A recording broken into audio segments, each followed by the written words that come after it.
Alright, so we just saw Maze Runner, The Death Cure. Not to be confused with The Maze Runner, The Death Cure. Yeah, so this was the third installment in the Maze Runner series. I would say it was neither the best nor the worst. I have only seen this installment of it, and I was lost the whole time. Yeah, you went into it kind of blind. I would not recommend seeing the third Maze Runner movie without having seen the first two. But I would also not recommend the first two Maze Runner movies. I would Neither just one is not very recommend bothering in general, dude. It was pretty fucking stupid. Yeah, at its core, the Maze Runner has always been a relatively stupid concept. The first movie, there was like 1 minute of bad. maze running in this shit. There dude. really wasn't any maze running. It was all fake. Yeah, We'll get to that man, later. Like, all right. So, for those of you who aren't familiar, the Maze Runner series is about this group of kids, teens really, who wake up and they're trapped in this maze, and it's a really big maze. There's like a little oasis area in the center where they're not in danger, but if they go into the maze, and they have to go into the maze if they want to escape, they're subject to all kinds of, perils and traps and like monsters and shit. And so those who choose to go into the maze and try to escape, they're called maze runners. That's basically all you need to know. It's a relatively interesting premise because the maze at least has a kind of mystique around Don't it. the mazes have like robo spiders? Yeah, there's like robo shit? spiders or robo spider dogs or something like that. I don't really remember. Yeah, no, they showed them for a minute, and that shit was cool. So then but, you have a lot of questions about the maze. You wonder how they got there, why they're there, and all of that. And as long as those questions stay unanswered, it's kind of interesting. As soon as they start filling in all of those gaps and telling you what you want to know, it becomes really stupid, and basically all of the tension dissipates instantly. And from that point on, the Maze Runner series is trash. I don't remember anything about the second movie. It was just in one ear, out the other. Everything that I might be remembering from Maze Runner 2, The Scorched Trials, might actually just be something I'm remembering from the Hunger Games sequels or one of the Divergent movies. I honestly couldn't tell you. But yeah, the first Maze Runner, it had something going for it.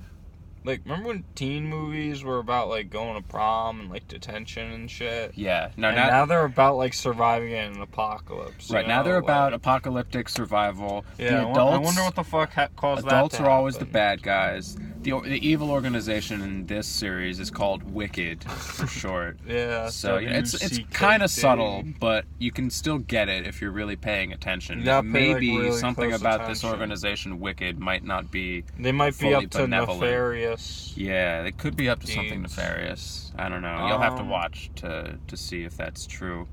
But anyway, let's talk about Maze Runner: The Death Cure and its strengths and its weaknesses. First off, it's too long. It has a runtime of 2 hours and 21 minutes or 2 hours 23 minutes. Dude, that shit was long as fuck. It should be about 90 minutes. Every scene could stand to trim a good minute to 2 minutes of characters just kind of staring off into space with contemplative expressions on their faces. You can have a little bit of that in your movie, but you shouldn't have quite so much. I would definitely recommend some extensive cuts in that respect. Other flaws, the acting isn't very good. The acting was like fucking terrible. It could have been worse. I mean, I've seen worse acted movies, but no, nothing to write home about. The eyebrows of one character were particularly distracting. Just the way that guy looks, man. He was in the first one, yeah, but I don't know. They really could have. I mean, if you can spend $25 million to edit out Henry Cavill's mustache, you can at least I don't think they actually spent $25 million. I think that's a fucking joke. I thought it was $25 million just for the mustache. I think it's probably like the hundreds of thousands for like the actual. Okay, that's still a lot of money for mustache removal. We looked it up, by the way. This movie had a budget of $62 million, which that's definitely enough to buy a can of shaving cream and fix that guy's eyebrows.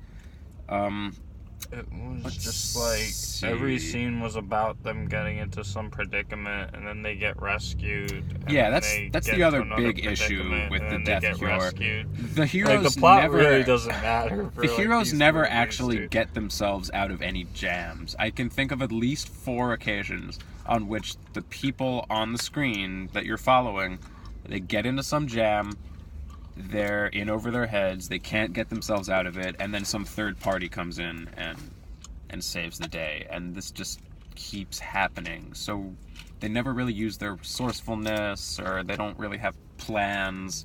It's just a pretty lazily written Would movie. you say this is a satisfying end to the Maze Runner mythos? To the Maze Runner mythos, yes, I'd say it's satisfying.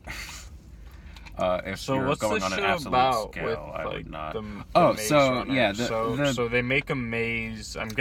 So like there's some zombies. Yeah, so and there's they some zombies. have The zombies aren't mazes really where that important. people have to fight robo But that's spiders. the backdrop to- of this whole story, that there's a zombie virus that takes over the world.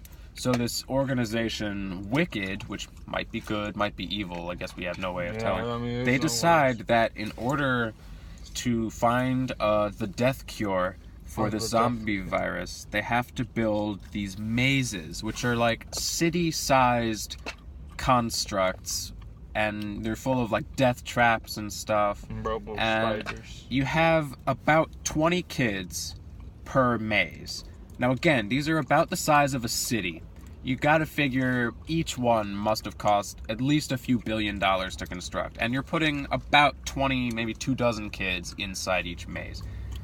It seems like, I mean, a little bit of a waste of resources. Wait, so they first got of all. them in the mazes to find these cures for, Yeah, for that's zombie the other virus. thing. Why It's a don't they just, little like, put 'em in unclear. fucking labs It's a and little shit? unclear how putting 24 And, kids like, in a city-sized death Yeah, put 'em in, maze like, labs, helps like, you find the bunk cure beds to the and zombie shit, like, virus. you're good. They might explain it at some point. I don't think they do it in a satisfactory way. There's probably a better approach to finding a cure than building a maze, a death maze complex to have a couple dozen kids run around in. But you know, I'm not a like a scientist. lab I'm or not a some doctor. shit. I'm not going to comment on the medical realities of the movie. All I'll say is that it's not really narratively satisfying. But even so, as long as the kids are in the maze, it's still kind of fun. Once they get out into the Scorch, the second movie is called The Scorch Trials, it just becomes a pretty conventional go from point A to point B, shoot some bad guys, lose a team member or two, get rescued and move on type deal. There's nothing really interesting about it, and that kind of carries over into the third movie, The Death Cure. Do teens really like this shit? Like, Yeah, that's I mean- the thing I'm trying to figure out. Well, there are some like, key YA what goes tropes here. on I mean, there are through, some like, key a tropes kid's that head do that, like, appeal to I don't know. I'm like teens. 26. You know, like what? Like, is this appealing to like 16-year-olds or is it like 13-year-olds? I think I'm probably more like 10 to 14, like, maybe okay, 15 yeah, I guess that makes year more olds. sense. You know, I got like a little more. There's like a rebellious pervasive around trope them, of like, authority being bad in these movies. Anytime they go somewhere where people try to like dictate their actions or tell them what they can or can't do, those people turn out to be evil. And that speaks to, you know, a very common mindset for young teens, where they feel that all the adults are being unreasonable and they're all against them and everything's unfair, and of course everything is hyper dramatized, so things feel like the end of the world. And so you see these movies where all the adults are bad guys and they are actually ushering in the end of the world, and only the, you know, unruly, rebellious teens can stop them. I don't know. It Man. definitely- I think that's more because like these kids grew up like 9/11 happening and shit. That like they're more into end of Dude, the the world kids watching these and movies shit. were born like after 9/11. They don't even fucking remember. Yeah, but then 9/11. it's like, oh, okay, your country's like always been like shooting Iraqis and shit. Yeah, Or- but no one like notices that. That's not really a salient thing for most kids growing up that were shooting Iraqis. It's just like the state of things. It doesn't really mean anything anymore. Yeah, I don't know. But It no, was I mean, fun. there's a reason that YA tropes always have like apocalyptic scenarios and evil organizations trying to tell I the feel like kids what that they shit can't just do. started in like the past like decade or so. Like, Yeah, well, what they should I have mean, done are was there ended any after old, the first movie. older ones like you can think of? Like, there has to be. Trying to Older think. Like older YA like properties that Are about the end of the world. They're about to do Wrinkle of Time. Oh, well, that's not really about the end of the world, though. Yeah, that's time travel. The third one's about the end of the world, Swiftly Tilting Planet. They'll probably get to that eventually. But yeah, I would definitely not recommend The Death Cure. I mean, if you're a diehard advocate of the movie, the movie series, I would say maybe check it out. Nothing really special about the action. You do get a little bit of it. It's very frustrating because like one of the only cool characters, Minho, who's basically like the action badass. It's not that very interesting of a world. He doesn't do anything until like the third act. But then in the third act, he starts to, fight back again. So that's a little gratifying. I will say that all of the events do follow logically from one another. It is a coherent plot, and it's cohesive, and, like, everything makes sense in the movie, as long as you've seen the first two movies and know what the hell's going on in the first place. So it's not like a mindless train wreck. It's just that the stakes don't really hit. The acting's not very good. The action's not very good. The sets aren't as impressive as they could be. At one point, a character looks out into the $62 million CGI city and says, it's a beautiful city. But, you don't buy it, and you don't really believe that he believes it either. Because it's not a beautiful city. It's a pretty budget city by today's standards. It reminded me of, like, Land of the Dead, but without zombies. But there are zombies in it. There are zombies. But it reminded him of Land of the Dead without zombies. Yeah, no. Because the zombies really aren't. You don't have to worry about the zombies. They're not too important in this one. It's like the boring parts of Land of the Dead. Right, it's the boring parts of a zombie movie. But, like, made more boring. Mm-hmm.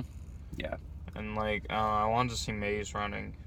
Yeah, there wasn't very much Maze Running. If you want to see Maze Running, I thought they'd have to check run, out the like, first the one. Ultimate, like, Metropolis maze. The first movie is a solid 5 out of 10. It's heavily flawed. There's a lot of very dumb stuff in the original Maze Runner. How much more do you think I would have like understood this movie if I had seen? You would have understood it a lot more. You wouldn't have enjoyed it anymore. Oh, okay. It's equally bad regardless. But I am going to award Maze Runner: The Death Cure a solid 3.5 out of 10.